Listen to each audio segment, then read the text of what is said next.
Hello, hello, hello. It's 5 o'clock New York time, and welcome to Radio Free Wall Street. Oh, my God, Trump did it. He started a trade war with all our friends. He did it. He did it. How cool is that? Oh, my God.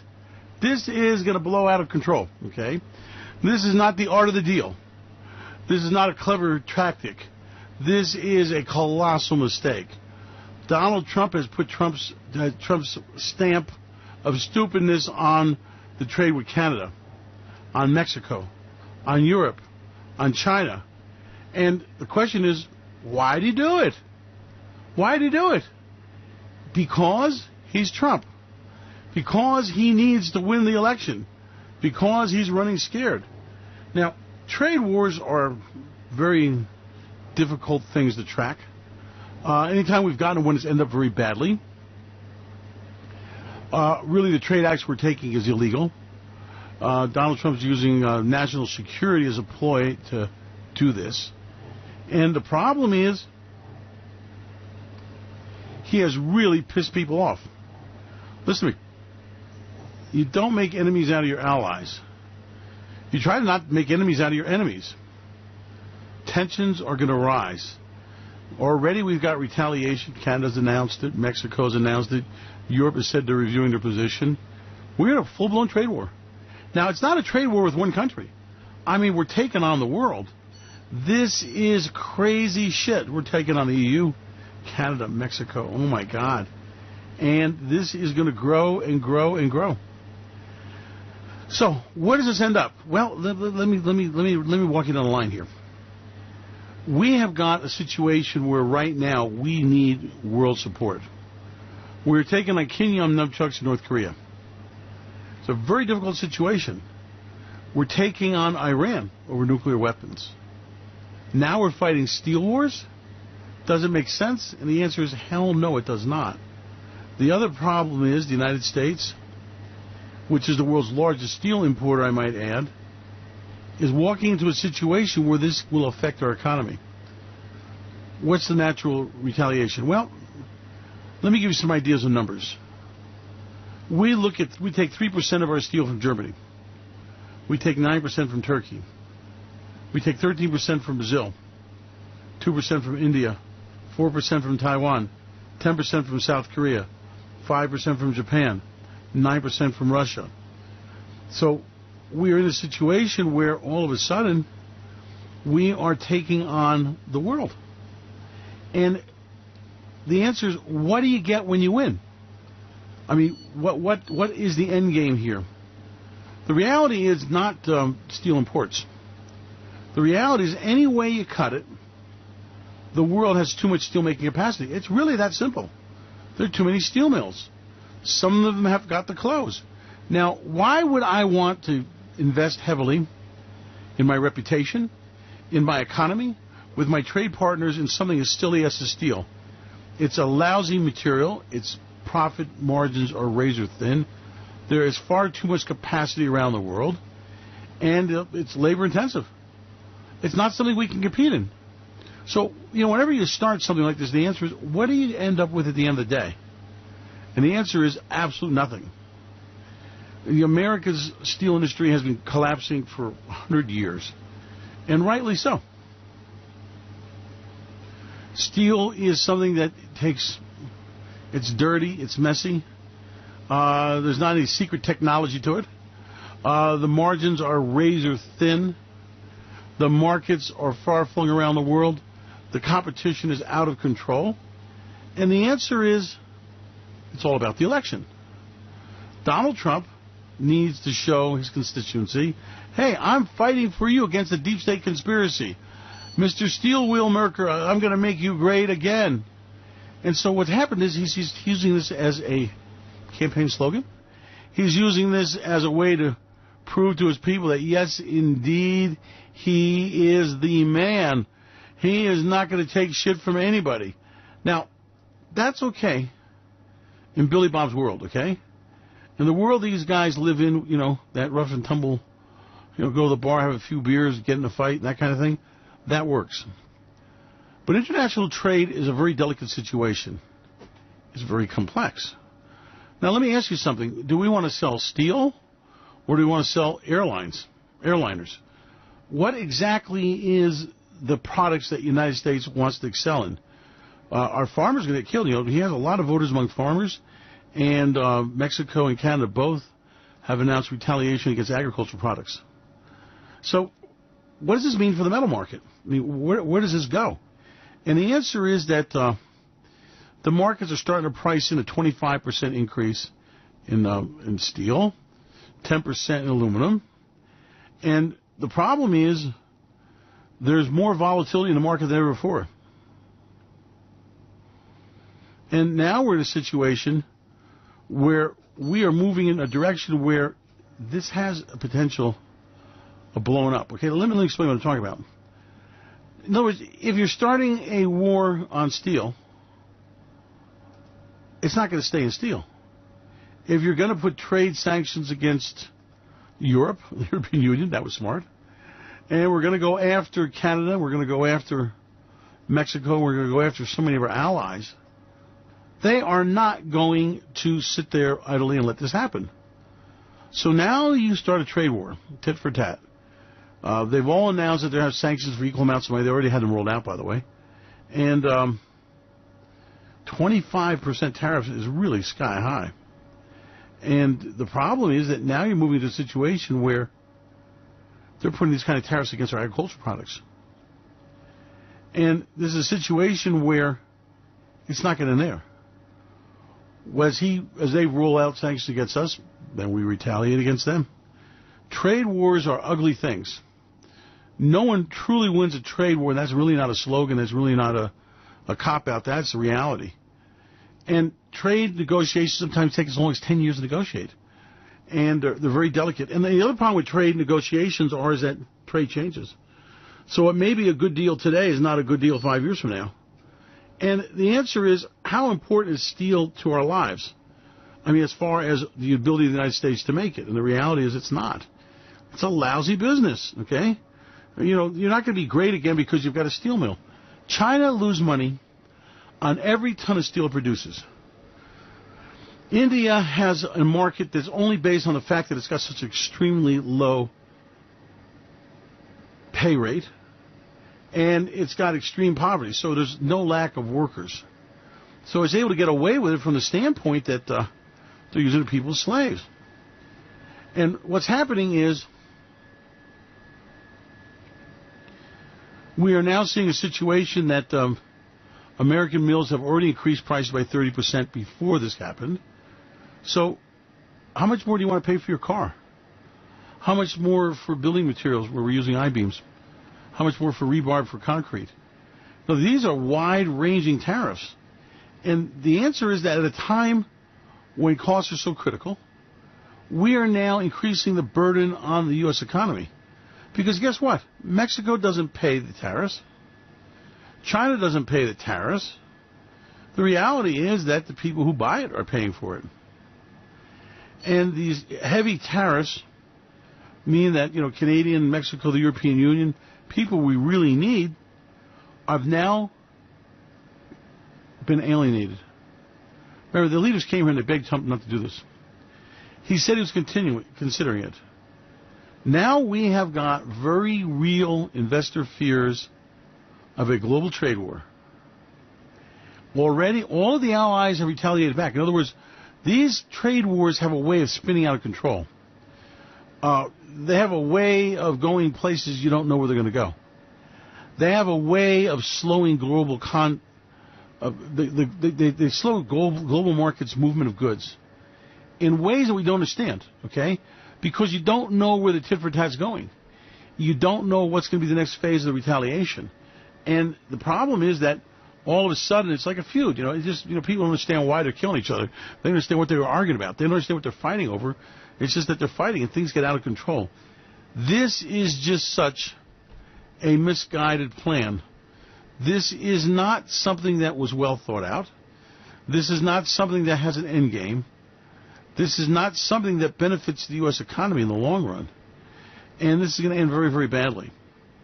Now, the problem you've got is that we are in election season. And Donald Trump's greatest concern is he's got to get elected. He absolutely has got to get on top of this thing. Now, let me tell you how ugly it is. Congressional Republicans are already lining up against this. I mean, there's already been a backlash. Okay, people are saying, wait a minute. Republicans at Capitol Hill are absolutely shocked by this, and they want to know what the hell's going on. Republicans have tried to convince the administration for months to target China with tariffs rather than U.S. trading partners. And what's happened is Republicans are seriously considering taking action against Trump on this trade situation. The situation is that a trade war with China would make sense. Okay, they're really the culprits. But with their allies?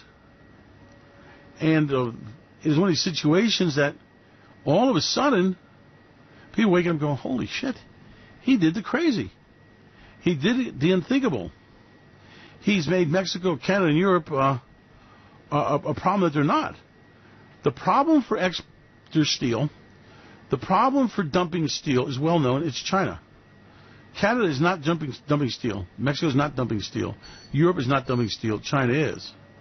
So the answer is, what are you doing? Why are you hitting our allies? Because Donald Trump wants to be seen as a strong man.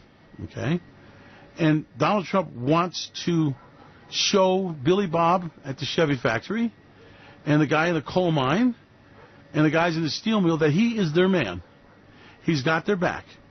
And he's hoping that they will come out and save his bacon from the fire come the fall elections. Now, this doesn't sound like it is going to be a situation that will unravel itself by then. And what's happening is the exemptions are being heavily negotiated, contested. And it's a situation that all of a sudden you wake up and you go, he actually did it. He actually took on our allies. Now, one thing is the art of the deal. You want to play bad guy to soften your position and all that. But now he's walking down a road that is very hard to walk back. Once you start this thing, it grows and it grows and it grows. And all of a sudden, these are taxes on the American people. All of a sudden, people are going to wake up and go, wait, I know I got my $1.50 a week in my tax break and my $800 a year, oh my God. But all of a sudden that's being eaten up by this other crazy shit Trump's doing. And it is one of these situations where we need Canada. We need Mexico. We truly need Europe. The idea that America can go this alone is absolutely lunacy. The idea that we're a superpower and everyone knows going to screw with us is ridiculous. See, what you got is China. And China is building quite a trading block around it.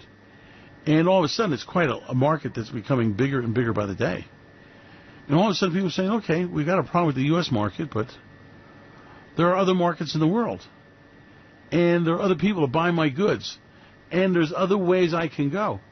And now, all of a sudden, people are looking at, well, what does it look like if I don't have favorable trade relationships with the United States? How do I survive that? People are asking the question of how much bullying do we take by America? And they're saying it openly.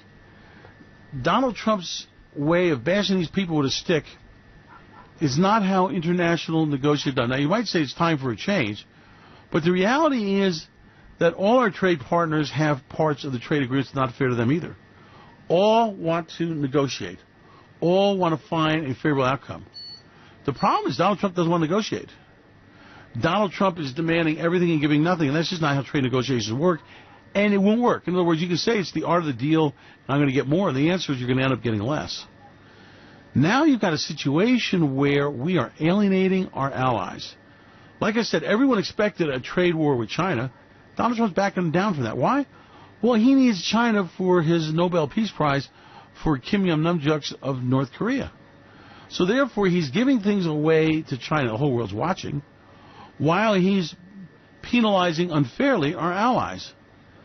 At some point, people wake up and go, whoa, what is going on here? Why are we doing this? And a lot of people don't understand that it's not about the trade. It's not about bad trade deals. It's not about steel. It's not about anything but Donald Trump getting reelected and keeping himself out of impeachment. Now, I can tell you that we are in for one hell of a midterm election.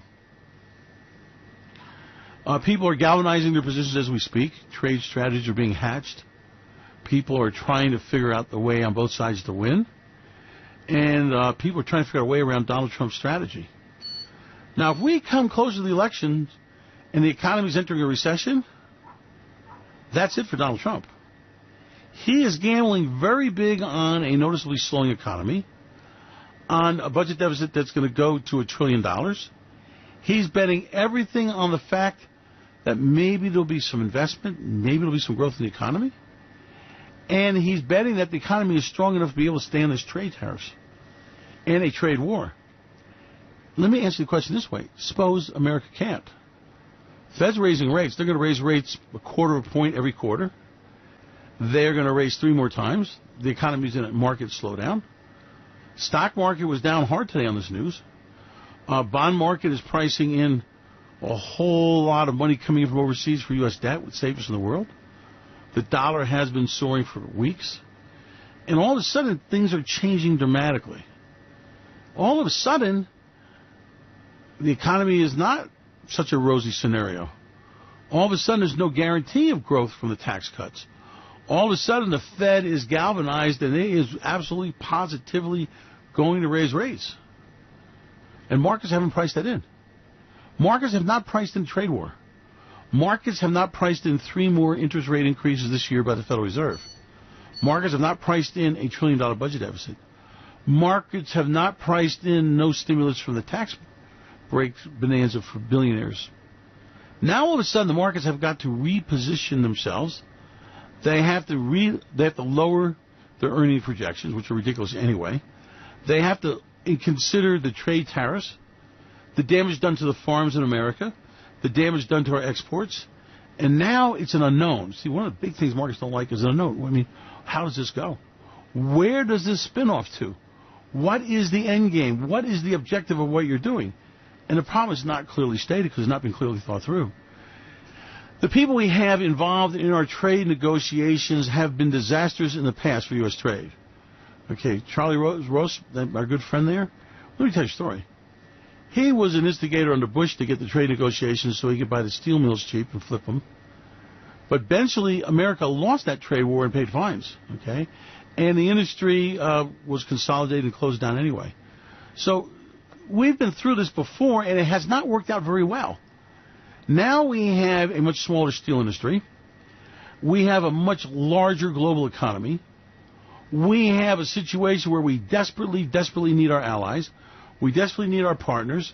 We are getting into a very dicey situation with Kim Jong nunchucks in North Korea. It would be nice to present a world view, a consolidated opinion with the world supporting us. We've opened up an incredible negotiation with our good friends, the Ayatollah Khomeinis of Iran, and that is an unknown, and our partners are not with us in that either. So all of a sudden, Donald Trump has picked a move that takes America and isolates us from our allies.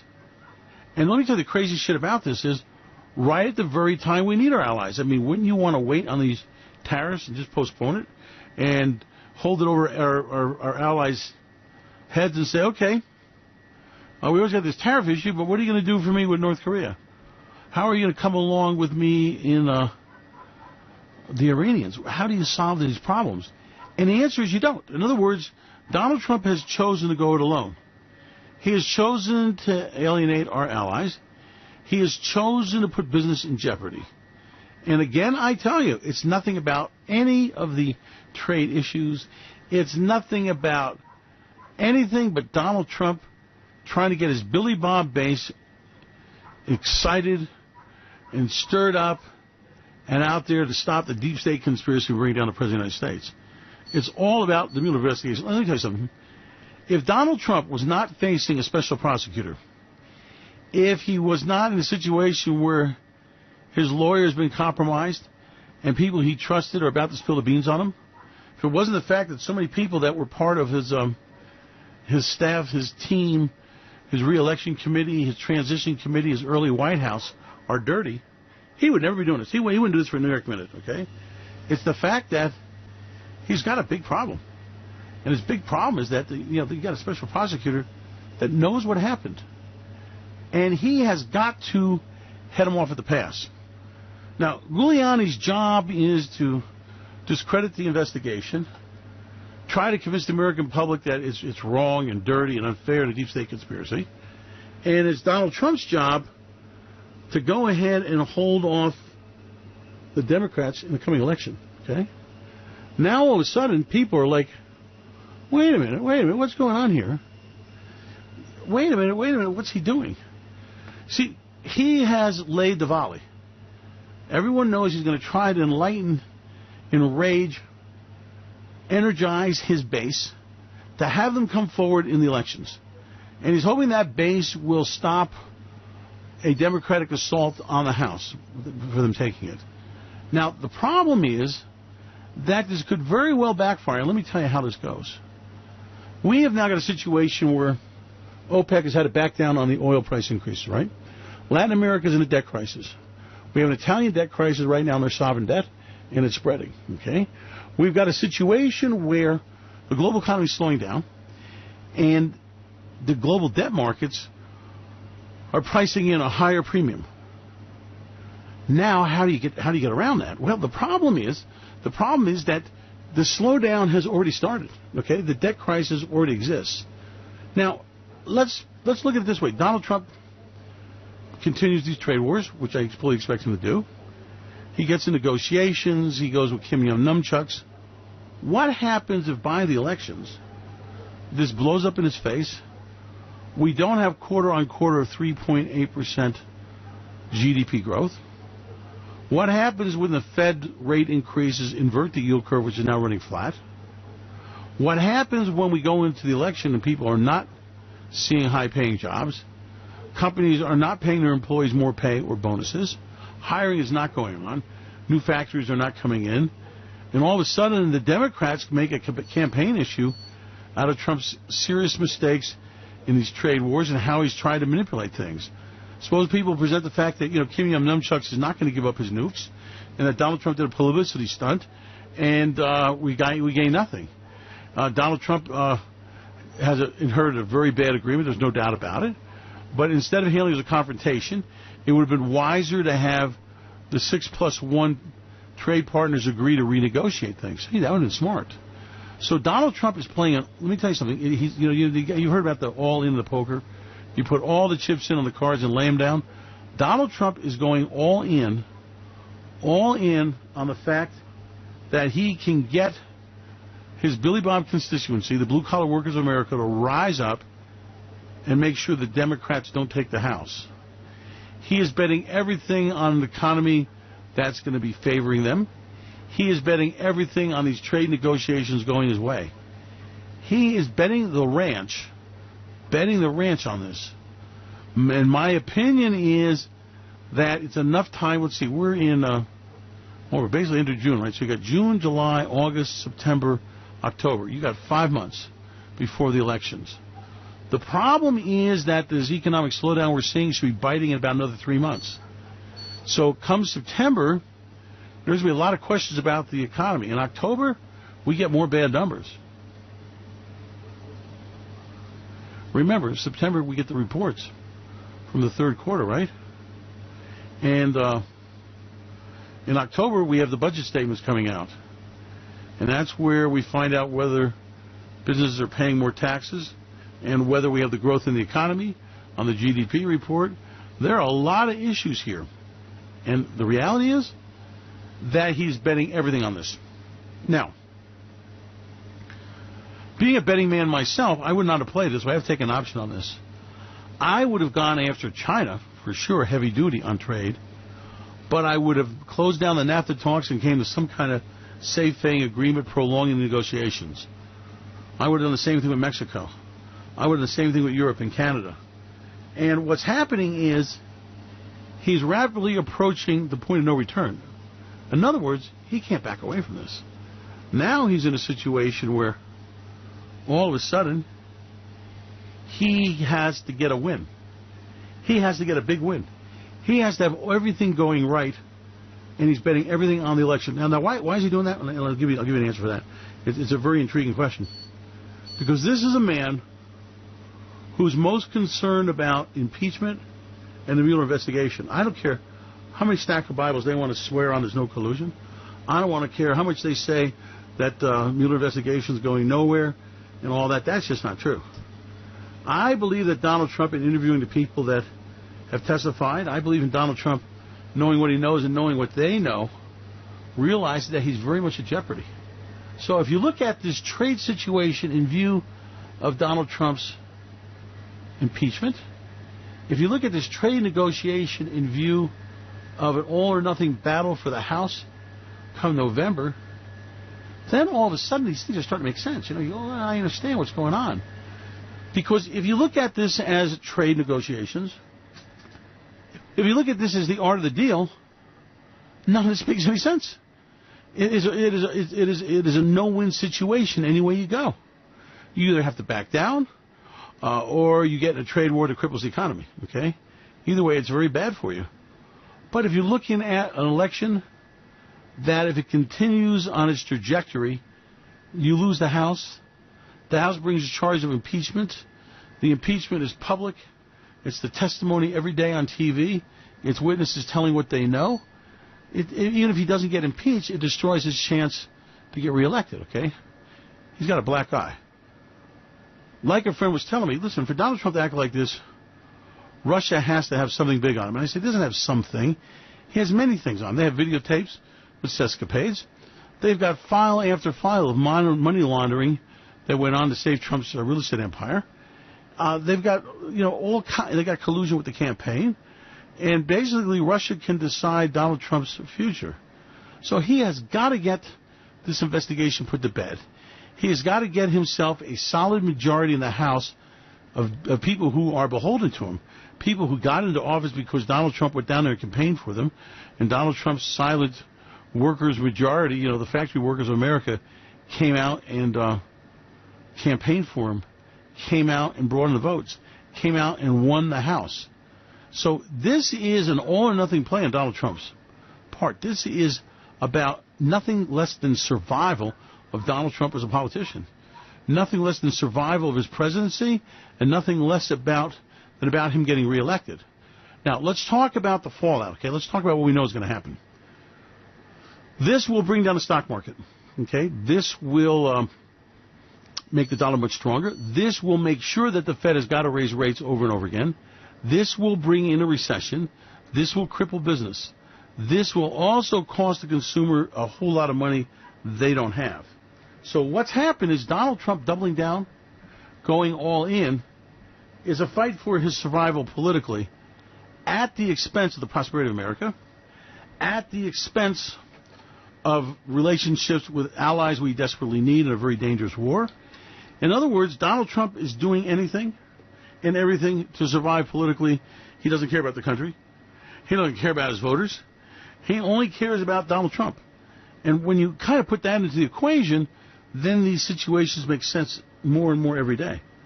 At some point, Donald Trump is going to implode. At some point, it's going to come apart on him. At some point, this recession is going to kick in and everyone's going to know it. At some point, we get a debt wipeout, a stock market crash, a huge real estate breakdown. And Donald Trump will get the credit for all that. It'll be called the Trump Depression. So he has got a very high-stakes game going on here. You notice how you're not hearing from Kudlow? The apologists have kind of disappeared, A lot of people are kind of backing away going, whoa. Kudlow argued long and hard not to do this. Okay, I have to tell you that the radical people in the administration, who I believe are very dangerous men, who have an agenda and who have an approach that is not right for America at this time, have taken hold of presidency. And I got to tell you, Donald Trump is making many enemies of very important people in the Republican Party. He's got the spy agencies that are becoming livid. He's got the FBI that's being dragged through the mud. I mean, he's making enemies out of enemies out of enemies kind of thing. At some point, that has a way of catching up with a man. So how do I put this? You need to make sure what your position in this thing is. You need to make sure that you can survive a recession. You need to make sure that you can survive a real estate wipeout. You can make sure you can survive what is basically going to get down to class warfare in America. I mean, you've got people who are the haves and the have-nots, and the country's more polarized than ever. Because, listen to me, America is going to robots. America is going to automation. And the very people that are Donald Trump's constituency are going to lose their jobs. They are not going to be retrained. They're not going to be redeployed. They're not going to be compensated. And so we are about to have a huge impoverishment of Americans like never seen before. And you got Donald Trump who's capitalizing on that and promising to them what he can't deliver. And the backlash is going to be really ugly. It could be his own heart group of, people who love Trump forever that rise up against him when they see that the world's coming to an end. When they see, too, that Trump is not delivering on his promises. A very dangerous situation. You bullshit these people, and you bullshit these people, and you promise, and you promise, and you promise. At some point, they want to see those promises come true, and when they don't, things get really ugly.